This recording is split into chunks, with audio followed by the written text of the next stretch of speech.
On a rainy, wind-swept evening in the heart of Newport's prestigious Cliff Walk, a single invitation threatened to upend the glittering Redwood Empire.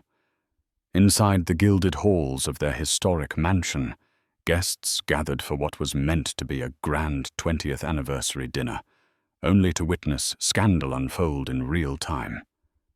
The wife was radiant and pregnant, the mistress shockingly brazen.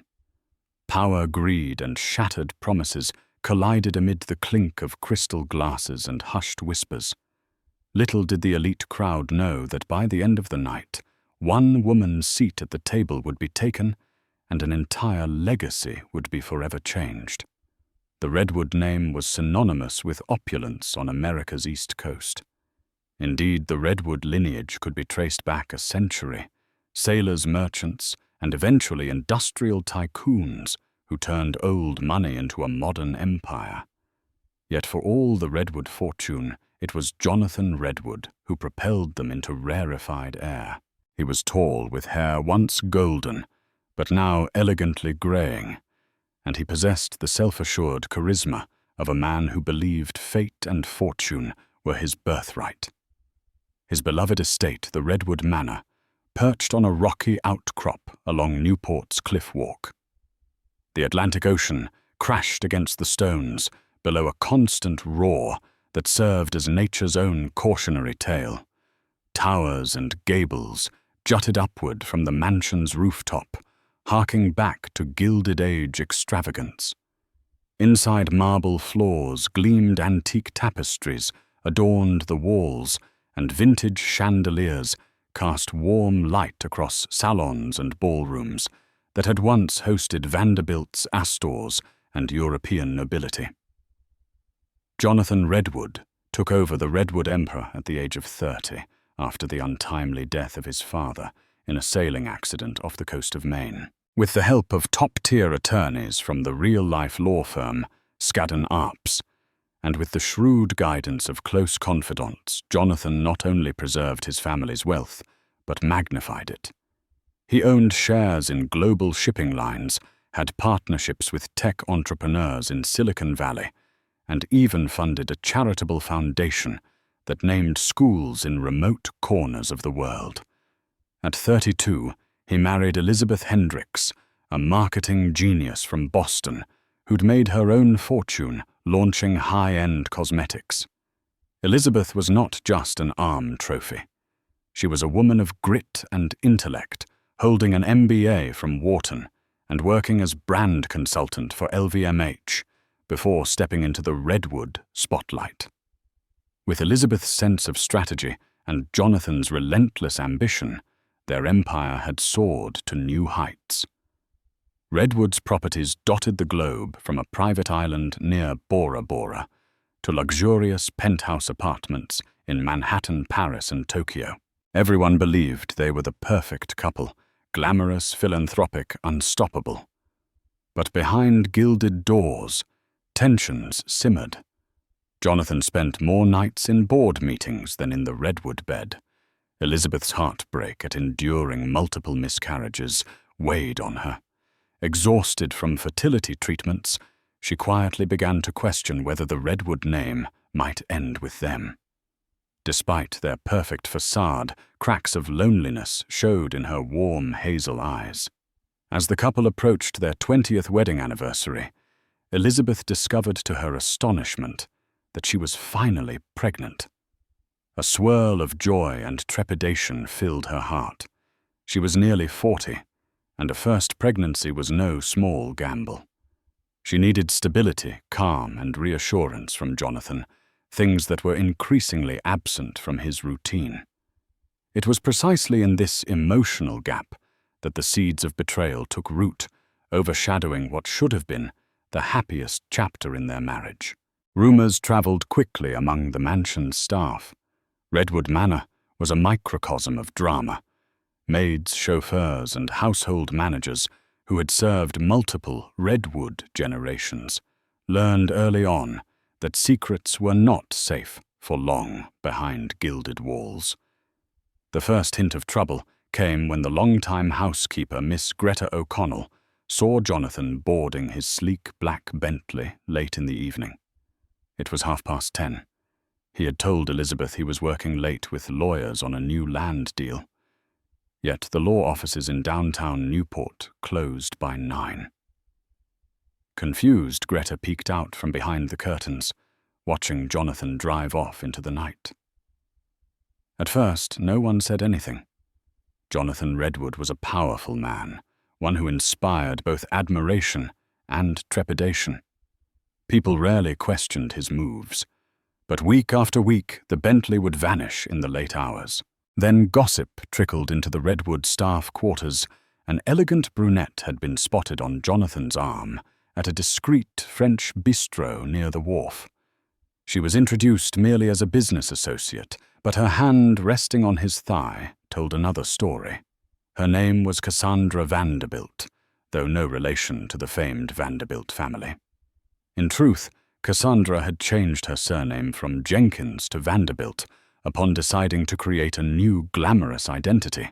She was half Jonathan's age, perhaps 25 or 26, the exact figure changing with every rumor. Curves in all the right places, a flawless complexion, and an uncanny ability to captivate any man in her presence. Her eyes sparkled with a confident mischief, as though she knew precisely the power she wielded. She had been a rising star in Manhattan's art scene, curating soirees and forging connections with the wealthy. Whispers said she had a track record of seducing older, influential men. No one dared speak of Jonathan's late nights in front of Elizabeth, especially after she finally announced the pregnancy. She had a glow about her, fragile yet radiant believing. At last, her prayers had been answered. The Redwood name would continue. So most of the staff gave her cheerful smiles, kept their lips sealed about any irregularities, and prayed the Redwood marriage would weather any storms. Jonathan was not entirely oblivious to the moral pit he was sliding into. He tried to distance himself from Cassandra, but every time he was about to tell her it's over, her bewitching presence and cunning words lured him back. He convinced himself that Cassandra was just an escape from stress, a trifling dalliance. He told himself, "This is temporary. I'll end it soon." But desire and deception rarely know reason. This ephemeral fling quickly spiraled into something deeper, something Cassandra was determined to wield for her own advancement. Weeks before the Redwood anniversary gala, Elizabeth posted a handwritten invitation on the staff bulletin board. It read, "To all Redwood Manor staff, Jonathan and I invite you to celebrate our 20th wedding anniversary. Dinner, drinks, and dancing in the grand ballroom. Formal attire required." An air of excitement took over the mansion. Party planners were summoned. Florists, bartenders, and caterers from the best establishments in Newport were booked. The Redwood Manor once again teetered on the edge of hosting a legendary event. Elizabeth quietly pulled out all the stops. She wanted to make the celebration memorable, not just for their high society friends, but for Jonathan himself. She had arranged for a live jazz band from Boston, a curated menu from Chef André Bernard, a real-life Michelin star chef who had once cooked for French presidents, and a decadent multi-layer cake designed by the famed New York bakery La Durée. Every detail was meticulously planned to exude refinement. This was to be a night of genuine devotion, a reaffirmation of vows, and a grand display of Redwood might. In her heart, Elizabeth also believed it might be the night Jonathan renewed his commitment wholeheartedly. She wanted him to see how precious their union was, especially now that they would become parents. Perhaps she was clinging to an ideal.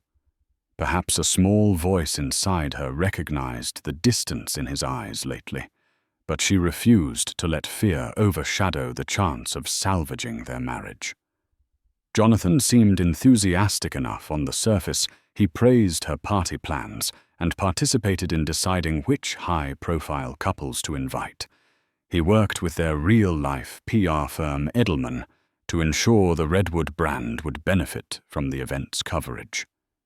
Yet beneath the polished veneer, Jonathan felt trapped. He dreaded the idea that Cassandra might show up or be left out, leading to unpredictable consequences. He had begun to fear Cassandra's powers of persuasion and even her potential blackmail. She had grown too comfortable, throwing around lines like, "I think I deserve to be at that dinner, Jonathan," in a silken voice that clutched at his gut. Against his better judgment, he caved. He sent Cassandra an invitation, albeit with no +1 mention, and no public seat of honor. It was a single, nondescript invitation that read, "Jonathan Redwood requests your presence." Some primal part of him prayed she would be discreet, remain invisible to Elizabeth, or better yet, decide not to come at all. But Cassandra had other plans. Days before the gala, Elizabeth was busy with final logistics when an unsettling exchange took place. She was sitting in the library, her bump gently pressing against the polished oak desk, reviewing the seating chart.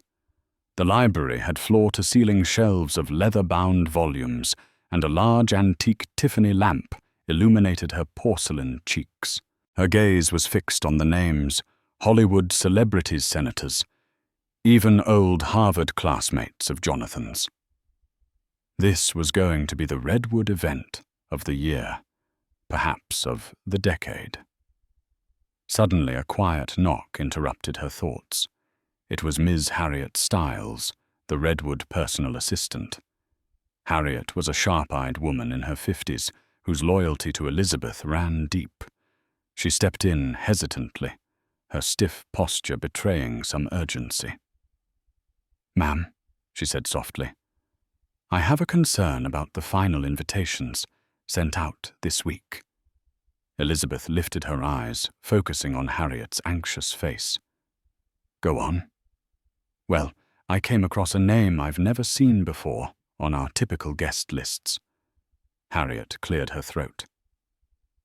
"Cassandra Vanderbilt. I just wanted to be sure this wasn't a mix-up." Elizabeth's heartbeat quickened. Cassandra Vanderbilt. She had never heard the name. That in itself was suspicious, because Elizabeth was intimately familiar with nearly all of Jonathan's associations, if not personally, then at least by mention. She forced a smile. Perhaps she's a new partner in one of Jonathan's ventures. He must have asked you to add her. Harriet nodded, her concern still evident. "Yes, that's what he said. I just wanted to make sure all was in order." "It's fine," Elizabeth replied, a small knot forming in her stomach. "Thank you, Harriet." Her assistant left the room, leaving Elizabeth staring at the name Cassandra Vanderbilt. She wanted to dismiss it as some overlooked detail, but a whisper of doubt lingered. Shrugging it off, she carried on with the arrangements. She was determined not to let paranoia ruin her happiness. On the night of the Redwood anniversary storm, clouds rolled over the Atlantic, painting the sky a deep, moody purple. Bolts of lightning flickered in the distance. Despite the ominous weather, Redwood Manor shimmered. Gold and silver draperies adorned the ballroom. Crystal chandeliers glowed overhead, casting glittering patterns on the marble floor. The staff wore freshly pressed uniforms, and the hush of a well-rehearsed routine permeated every corridor. Elizabeth, resplendent in a custom-made midnight blue gown from Dior, descended the winding staircase. Her bump was elegantly accentuated, rather than hidden a statement that she and Jonathan were forging a new legacy. Diamonds sparkled at her wrist, a gift from Jonathan in happier times. Guests turned to watch her, some openly marveling at her radiance. Cameras flashed for those paparazzi given exclusive invites. Jonathan stood at the bottom of the stairs, greeting her with a warm smile that momentarily melted her concerns. He was dressed in a classic black tuxedo, a single white rose pinned to his lapel. In front of the crowd, they exchanged a gentle kiss, timed perfectly for the cameras.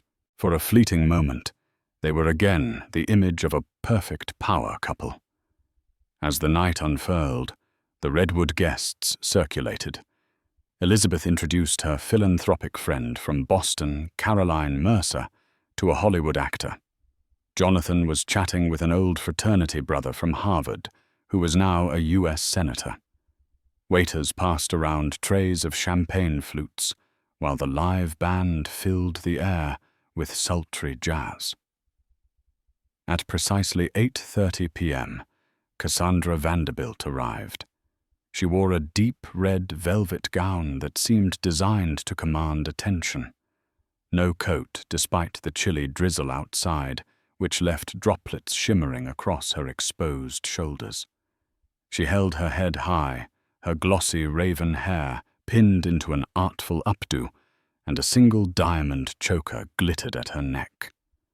Walking up the mansion's front steps, she offered her invitation to the doorman, who blinked twice, but did not dare question her presence. Upon entering, Cassandra made a beeline for the mirror-lined corridor that led to the ballroom. She knew Jonathan would be there, greeting guests and showing off. It took but a moment for her to spot him. That's when a cunning smile curled her lips. Her presence here was no simple courtesy. She had come to stake her claim. In the center of the ballroom stood an ornately decorated table reserved for the Redwood family and their closest friends. At its head were 2 seats for Jonathan and Elizabeth, flanked by seats intended for their immediate circle, key business partners, Elizabeth's dear friend Caroline, and extended family members like Aunt Miriam Redwood. Each nameplate was a decorative piece of gold script on a crisp cream card. Normally, a mistress would remain inconspicuous if they even attended such a function. But Cassandra glided across the marble floor with bold purpose. She scanned the nameplates, ignoring the questioning stares from the staff. Jonathan engrossed in conversation with Senator Milford about a new maritime policy felt a sudden shift of energy. He glanced over and saw Cassandra approaching. For a split second, panic flashed in his eyes. He hoped she would just slip in among the throng. Instead, she walked straight to the Redwood family table and audaciously pulled out a seat next to Jonathan's. In his peripheral vision, Jonathan saw his mother's jaw drop. Elizabeth, returning from greeting a group of charity donors, froze at the sight.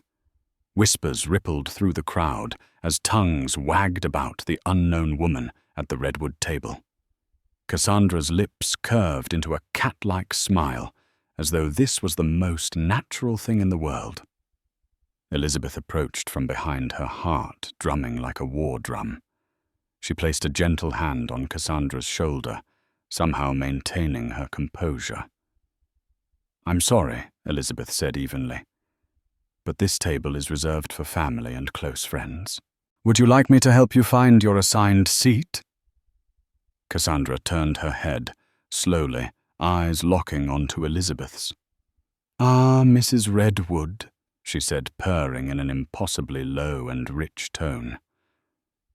"Jonathan told me how lovely you are. I do believe he intended for me to sit close by. It's a special night after all." Jonathan, flushing with discomfort, quickly stepped between them. "Cassandra, maybe you want to see if Harriet can arrange another seat for you. There might have been some confusion with the invitations." But Cassandra had no intention of backing down. She arched a brow. "Confusion? That's odd. You personally invited me, Jonathan. Or are you reneging on your promise?" Elizabeth's gaze flickered to her husband, an unspoken question burning in her eyes. Jonathan opened his mouth to speak, but words failed him. Within seconds, the tension at the Redwood table became palpable to all onlookers. An uneasy hush fell around them, as if even the jazz band sensed the unraveling drama. Desperate to save face, Elizabeth inhaled a steadying breath and summoned her gracious hostess smile. No matter, she said, forging a calm she did not feel. We're honored to host all of Jonathan's business partners and esteemed guests. Please stay, she concluded, sounding like a courteous queen, though her heart was twisting in painful suspicion. Cassandra simply settled in, crossing her legs beneath the velvet gown. Thank you, she purred, lifting a champagne flute from the table as though she belonged there. The meal began, but the air grew thick with tension. Waiters served the first course, lobster bisque, garnished with fresh herbs. Conversation was stilted, was all. Elizabeth exchanged nervous smiles with Aunt Miriam Redwood, who whispered, "What is going on?" Meanwhile, Jonathan tried to act as though nothing was amiss, making forced small talk about real estate expansions with an investor from Dubai. Cassandra reveled in her position, leaning closer to Jonathan than any friend or colleague should. She flashed sultry glances whenever Elizabeth looked away. Each time Jonathan attempted to create physical distance, Cassandra found a reason to whisper something in his ear or brush her hand against his. Finally, halfway through the second course, seared scallops in a champagne beurre blanc, Elizabeth could not bear it any longer. She set down her fork, the edges of her composure beginning to fray. "Jonathan, darling, a quick word, please." She stood gracefully, though her knees felt weak. Jonathan nodded, dabbing his mouth with a linen napkin. Cassandra watched them with an amused smirk as they retreated to a small side corridor. Elizabeth's voice quivered a lethal mix of heartbreak and anger. "What is she doing here, Jonathan?" He glanced around, ensuring they were out of earshot, then lowered his voice. I invited her. Cassandra is a partner in a new art gallery project. It's complicated." Her eyes narrowed. "Art gallery partner. Then why is she flaunting herself at our family table, sitting closer to you than your own wife? She's someone I know socially. She can be unpredictable." He tried to explain, shoulders sagging under the weight of guilt. "I didn't want to make a scene. I'm sorry." "You didn't want to make a scene." Elizabeth spat eyes pooling with tears. She refused to let fall. "Jonathan, you're humiliating me in front of our entire world. Do you have any idea what you're doing?" He struggled to meet her gaze. It was never meant to go this far. "I'll handle it. Just go back in there, and I'll talk to her. I promise." "How long?" Elizabeth asked, voice thick with betrayal. "How long has this been happening?" Jonathan opened his mouth, but no words came out. That was enough of an answer. Elizabeth took a step back as though physically stung by his silence.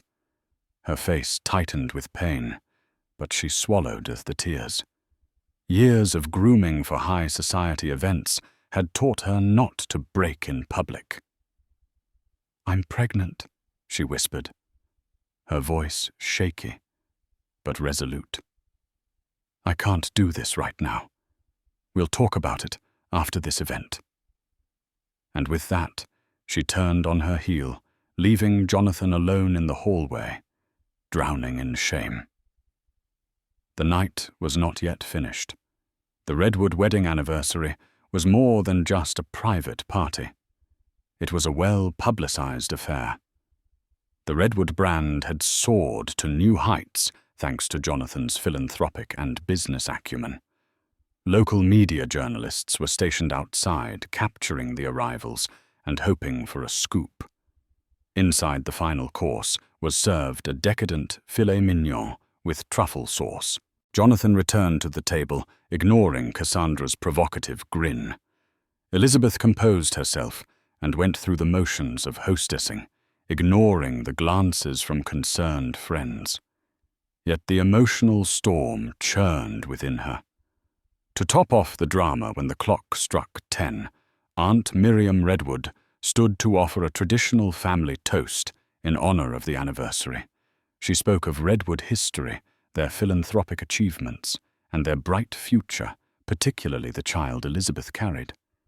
Yet as she lifted her glass, her eyes darted nervously toward Cassandra, as if silently acknowledging the intruder. Jonathan and Elizabeth rose together. He wrapped an arm around his wife's waist for the cameras. She forced a smile that, to those who knew her well, did not reach her eyes. The band leader offered a fanfare, and the Redwood couple cut their anniversary cake, posing for photos. Just then the lights flickered. A thunderclap boomed overhead. The storm outside was intensifying. That's when Cassandra took advantage of the hush, stepping forward, as though it were her moment to address the crowd. "I'd like to propose a toast," she announced, voice carrying through the ballroom. Her presence was as brazen as her arrival. Elizabeth froze, cake knife still in hand. Jonathan nearly choked on a breath. Murmurs rippled among the guests. Cassandra lifted her champagne flute.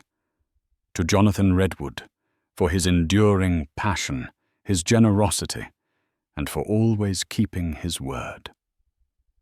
She paused, letting the remark hang in the air like a loaded gun. And of course, she continued with a pitying smile aimed at Elizabeth, to the Redwood legacy that will soon expand.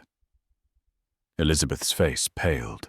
She found it nearly impossible to breathe as Cassandra turned and stared pointedly at her pregnant belly. Jonathan's mouth opened in silent protest. Journalists exchanged excited glances, sensing a scandal about to erupt. Cassandra lowered her flute. "I'm thrilled we can all celebrate together." She finished, her tone dripping with irony. The tension was unbearable. Elizabeth's mind spun in disbelief. Why was Cassandra making such a public insinuation about always keeping his word and the Redwood legacy? What sort of twisted hold did she have on Jonathan? Then, as if the fates themselves chose to magnify the drama, a powerful bolt of lightning struck just offshore. The mansion lights blinked, and thunder shook the tall windows. In that startling instant, Elizabeth felt faint. She pressed a trembling hand to her forehead. A wave of dizziness washed over her. Panicked Jonathan grabbed her arm. "Elizabeth, honey." "I'm fine," she lied, even as the room spun. She needed air and to get far away from Cassandra. So she broke away from Jonathan, stepping carefully past the table, ignoring the flurry of concerned voices. She walked stiffly out of the ballroom and onto the veranda, where the briny wind and cool raindrops brushed her cheeks. Elizabeth stood there, panting softly, tears threatening to spill. She could see the swirling black sea below, illuminated occasionally by flashes of lightning. It felt as though the storm outside mirrored the one raging in her soul. Moments later, Caroline Mercer, Elizabeth's longtime friend, slipped onto the veranda, a shawl shielding her from the wind. "Elizabeth," she whispered, drawing her friend into a hug. "Let's find somewhere quieter. You don't need to stand out here in the storm." Numbly, Elizabeth allowed herself to be guided inside, down a side corridor, into the mansion's music room. A luxurious baby grand piano dominated the space. Walls were lined with vintage records and photos of Redwood family concerts. Caroline locked the door behind them, muffling the din of the party. Seated on a velvet settee, Elizabeth burst into tears. "It's true, isn't it?" she sobbed. "Jonathan is having an affair with that woman." Caroline pressed a tissue into Elizabeth's hand. "I don't have all the details," she confessed, "but the staff has been whispering for weeks." She rubbed Elizabeth's shoulder soothingly. You need to focus on your health, your baby. Elizabeth took a shaky breath, wiping her eyes. I'm humiliated, but I can't just walk away, not with a child on the way. And then, Cassandra. I can't let her waltz in and ruin my family. Anger began to replace Elizabeth's shock, fueling a steely resolve. She had built Redwood's philanthropic brand. She had given her best years to this marriage, endured heartbreak after miscarriage. She refused to lose everything to a scheming mistress. At that moment, the door creaked open. Jonathan stood there, drenched from the storm, hair disheveled. Caroline shot him a furious glare, then stood. "I'll give you two a moment," she said, stepping out of the room. Jonathan approached, kneeling before Elizabeth with palpable remorse in his eyes. "Lizzie," he said, voice breaking. "I'm sorry. I've made the worst mistake of my life." She looked away. "Is it just an affair, or is there more?" He swallowed. It started as an affair, he admitted. I was weak. She offered. Excitement escaped from my stress. I never meant to hurt you. I never intended to humiliate you like this. Elizabeth stared at him, tears still glimmering in her eyes. You should have told me, Jonathan. Instead, you brought her to our anniversary party. How could you? It was never my intention, he insisted, despair thick in his voice. She threatened to show up anyway to cause a bigger scene if I didn't send an official invitation. Fear flickered across his face. She's holding something over me. I put a significant amount of money into her art gallery off the books. If she leaks the truth, it could destroy Redwood's reputation and lead to an IRS investigation. She said if I didn't acknowledge her, she'd reveal everything. Elizabeth let out a bitter laugh. What a fine mess you've created. Off the books, Jonathan. How could you be so reckless? He squeezed his eyes shut, unable to answer. Elizabeth's voice, hardening, asked, Is there more? Are you in love with her? No, he replied quickly, a flash of sincerity in his eyes. She's a cunning opportunist who knows exactly how to manipulate a man. Lizzie, I love you. I want our child, our family, more than anything. She stared at him for a long moment, reading his face. Finally, she rose from the settee, chin lifted defiantly. We'll deal with your finances later. Right now, I will not let her humiliate us again. Get her out, Jonathan. Or I will. He nodded. Yes.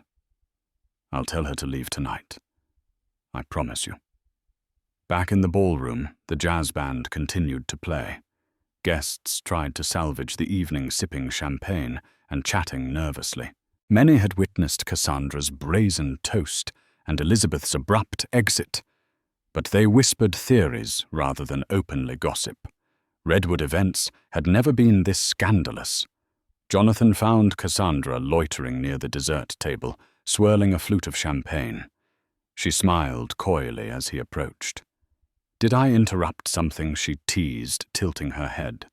He grabbed her elbow, steering her away from the crowd. We need to talk, now. Cassandra smirked. Why so serious, darling? I'm asking you to leave, he said in a hushed but firm tone. Don't come near me or my family ever again. She arched a perfect eyebrow. What about my investment, my gallery? The hush money you promised to keep this out of the press. His jaw clenched. I'll honor the arrangement, but you must never set foot here again. She pursed her lips as though considering. Then she leaned closer, trailing a finger down the lapel of his tux. All right. For now. But you'll regret this, Jonathan Redwood. With that, Cassandra sauntered away, hips swaying in her velvet gown. As she exited the mansion, the paparazzi's cameras flashed. She gave them a sultry glance, hopped into a sleek black car, and vanished into the stormy night. The Redwood anniversary dinner continued in uneasy calm. Elizabeth reappeared to thank guests for attending. Polite applause accompanied their departure, though the tension remained thick in the air. By midnight, the mansion was nearly empty. The staff cleared away the remnants of a night that would go down in Redwood history as the scandalous anniversary. Over the next few weeks, Elizabeth's health took a concerning turn. The stress of Jonathan's betrayal had taken its toll on her body. She spent long nights awake, plagued by insomnia, heartburn, and a gnawing sense of insecurity. At her latest prenatal checkup, her doctor noted elevated blood pressure, a dangerous sign for a pregnancy at her age. Jonathan tried to make amends. He was by her side for every doctor's visit, cancelled his traveling engagements, and even set up a small yoga studio in Redwood Manor to help Elizabeth relax. Apologies poured from him daily. On the surface, it seemed he was determined to restore their marriage. And yet the shadow of Cassandra loomed. Legal documents had to be drawn up to ensure she did not leak any compromising financial details. Jonathan wrote her a hefty check to finalize their arrangement. Cassandra's signature released Redwood from potential lawsuits or blackmail. On paper, it was over. But Elizabeth knew better than to trust such matters to a mere contract. Cassandra's cunning might still find new angles of attack. Meanwhile, Elizabeth felt the baby's first fluttering kicks, a miracle she had yearned for her entire marriage. She was determined to protect this child from scandal, heartbreak, and the Redwood family legacy of secrets. Late one night, she combed through genealogical records in the mansion's archives. As the future mother to the Redwood heir, she wanted to understand the estate's lineage. That's when she discovered an old Redwood legal clause. Within the Redwood family trust, dating back generations, there was a stipulation. The Redwood estate shall pass in full title to a legitimate Redwood heir or spouse in the event of paternal misconduct or moral scandal that jeopardizes the estate's rightful continuity. The archaic language stunned her. She read on. In such a circumstance, the Redwood spouse or heir is entitled to assume ownership of the manor and affiliated assets should the Redwood patriarch be found in breach. A cascade of realization flowed through Elizabeth. This was a relic from the Redwood ancestors, designed to protect wives from unscrupulous scions who might squander the family fortune through immoral pursuits.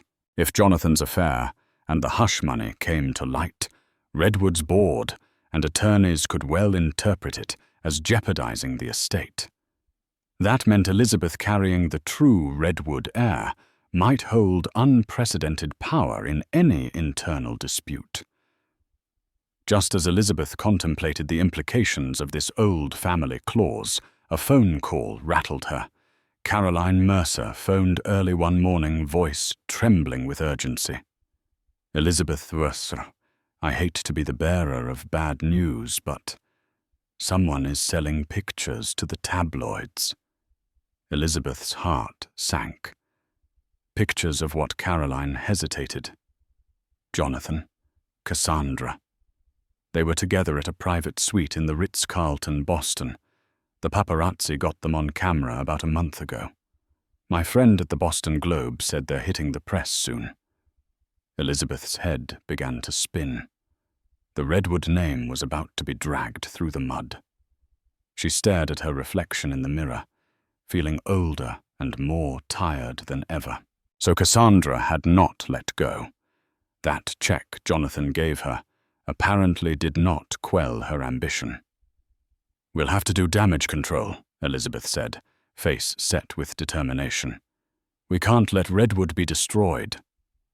Elizabeth confronted Jonathan with the news. He was furious both at himself and at Cassandra. I wrote her that check.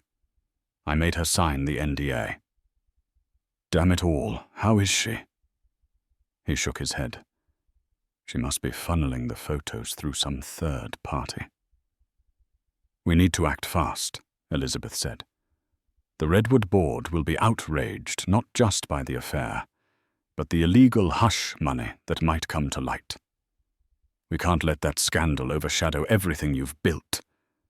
Jonathan paced the length of the grand foyer. But if the pictures hit, it might trigger an internal investigation. The board can vote me out. The Redwood brand will plummet. Our baby's future, Elizabeth lifted her chin. You need to step down temporarily. Transfer the estate title and controlling shares to me until this storm passes. He blinked as though stunned. What you want me to give you, the Redwood estate? Her eyes flashed. Not permanently, Jonathan. But it's the only way to keep Cassandra from sinking us. The press can't destroy Redwood for your scandal if the controlling interest is no longer in your name. He bristled. But Redwood is my birthright. My father. Your father also believed in protecting Redwood from moral scandal, she snapped, recalling the old trust clause. Have you forgotten that it's our child's birthright now, too?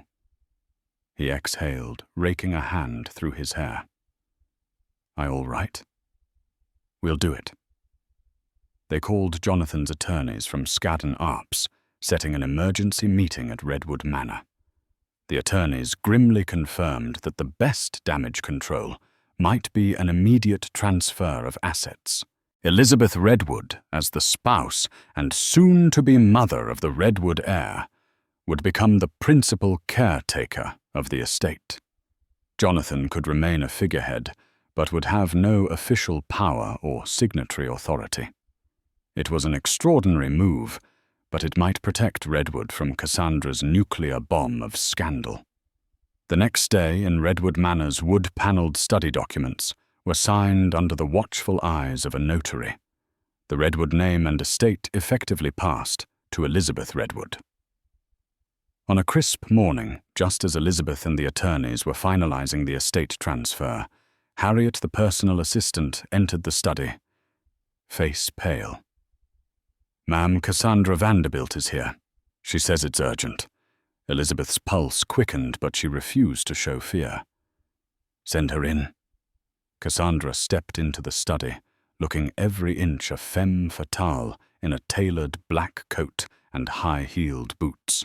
She took in the scene piles of legal documents, stern-faced attorneys, and her eyes sparkled with a predatory gleam. Well, isn't this an intriguing gathering? Cassandra quipped, approaching the desk. A power shift, I presume. Elizabeth clasped her hands calmly atop the papers. Is there something you need? Miss Vanderbilt? Cassandra shrugged. I came to collect a second check. You see, those photos are about to go public, and I'd hate for Redwood to suffer even more damage.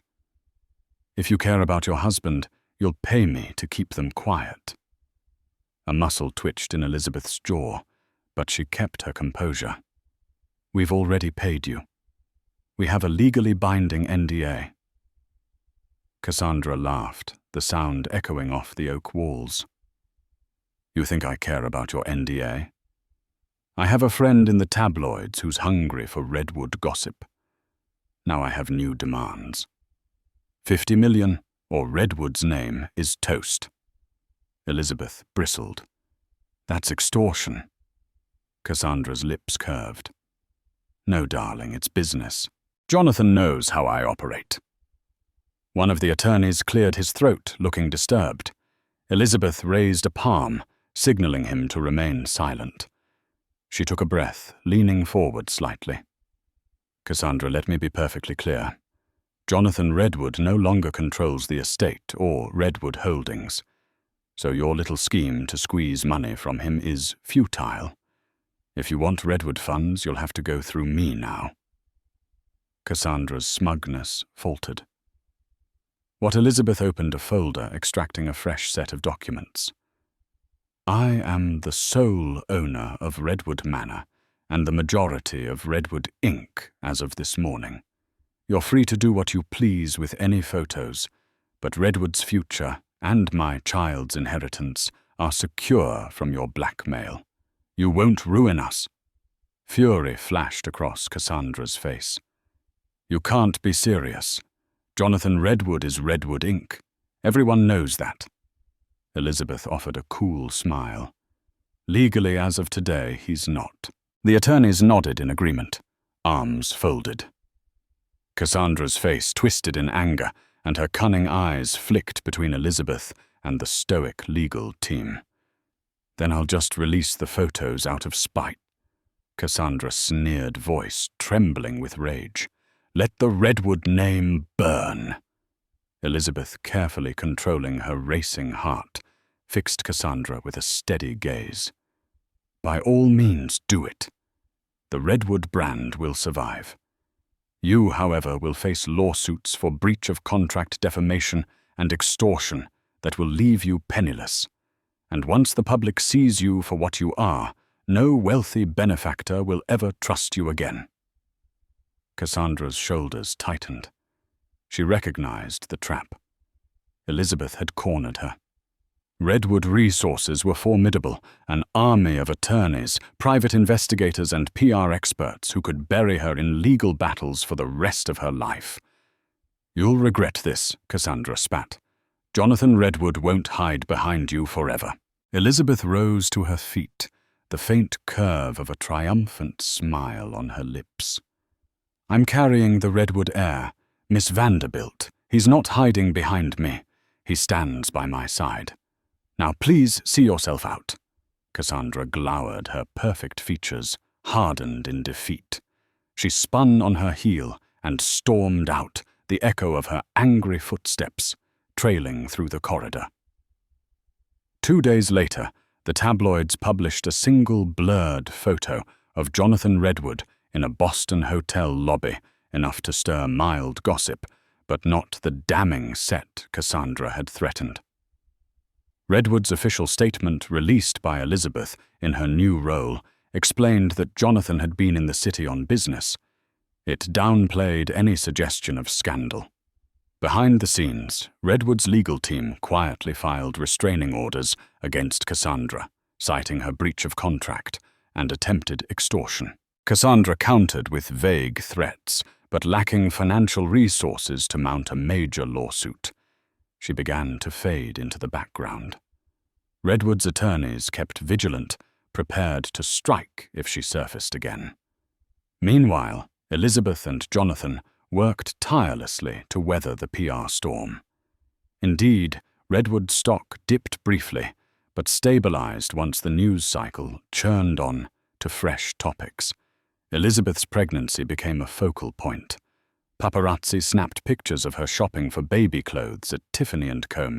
in Manhattan, glowing in the arms of her newly repentant husband. Headlines read, "Redwood family awaits new heir," or "Jonathan Redwood steps down to focus on fatherhood." The Redwood brand emerged battered, yet still afloat. Jonathan's guilt and remorse led him to some soul-searching. He cut ties with old habits, pledged to remain transparent with Elizabeth and to put their child first. But Elizabeth was not naive. Trust was fragile, and though they presented a united front to the world behind closed doors, they navigated heartbreak and fragile hope.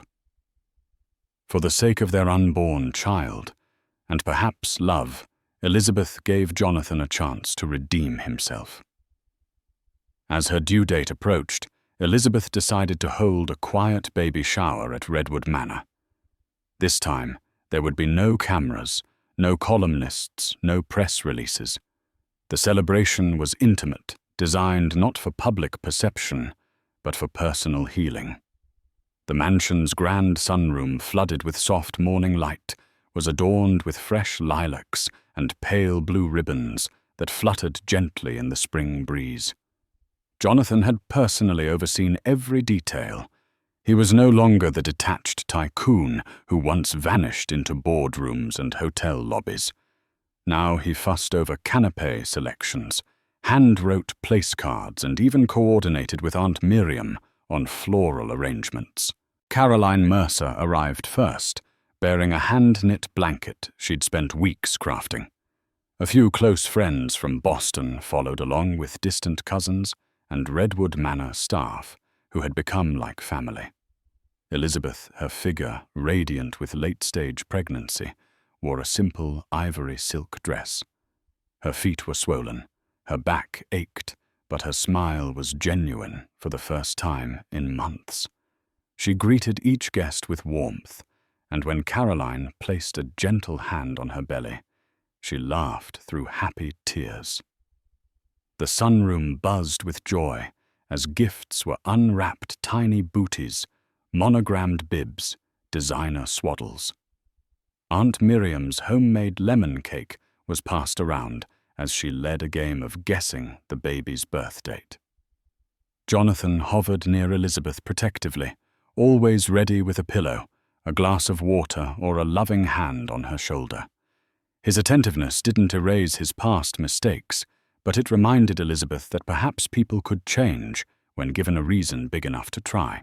Between the laughter and pastel-colored decorations, Elizabeth felt moments of stillness settle over her, like a blessing.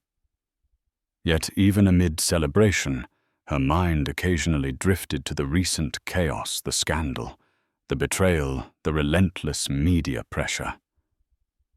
She thought of Cassandra still out there somewhere, perhaps scheming anew. Would her child one day learn about the night of the anniversary dinner? About the mistress who tried to rewrite history?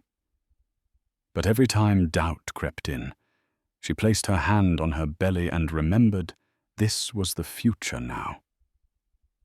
This child would carry the Redwood name into a new era, one defined not by scandal or arrogance, but by resilience, integrity, and love.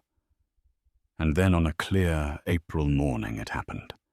Elizabeth awoke before dawn, with a steady rhythm pulsing low in her belly. At first she dismissed it as another Braxton Hicks contraction, but within an hour the waves became sharper, more insistent. Jonathan leapt into action, throwing on a sweater and helping her into their waiting car.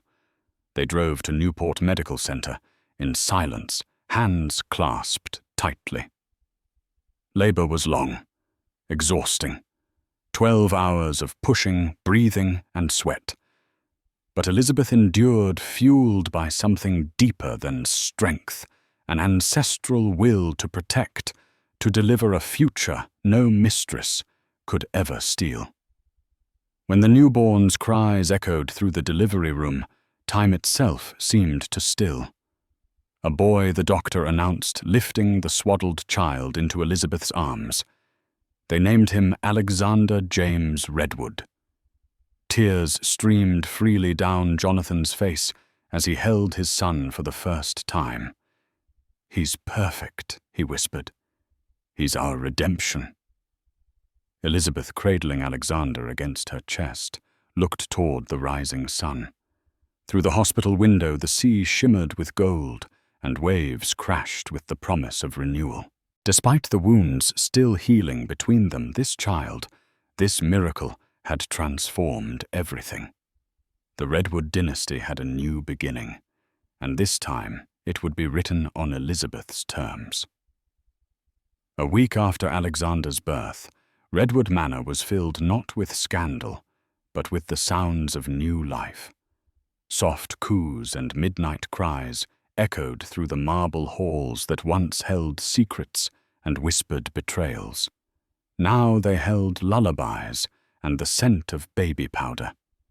Elizabeth's footsteps were slower, but her presence carried a newfound gravity, no longer just a wife or strategist, but a mother and the legal steward of a dynasty. When they returned from the hospital, the staff lined up in the grand foyer. Each person clutched a small bouquet or handmade gift welcoming the newest Redwood with quiet reverence.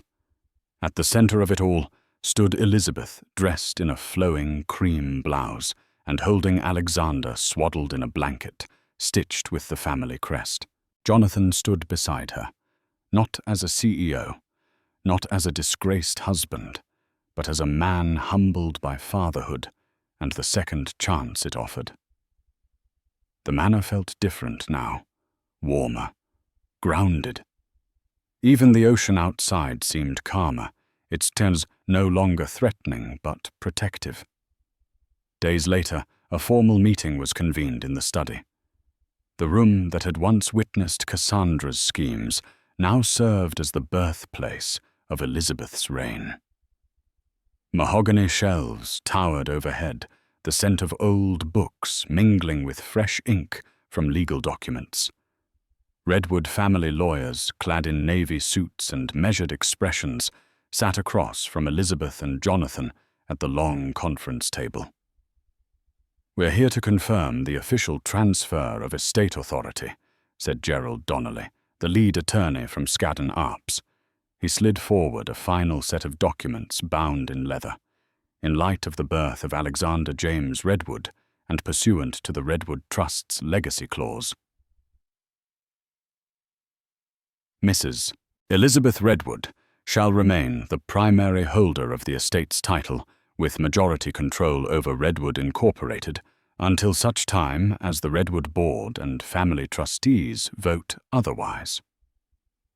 Elizabeth signed with a firm hand, her signature looping across the page with deliberate grace. As she finished the final stroke, Gerald gave her a respectful nod. "It's done. Redwood's future is now in your hands." Jonathan sat silently beside her, his gaze not on the papers but on Elizabeth.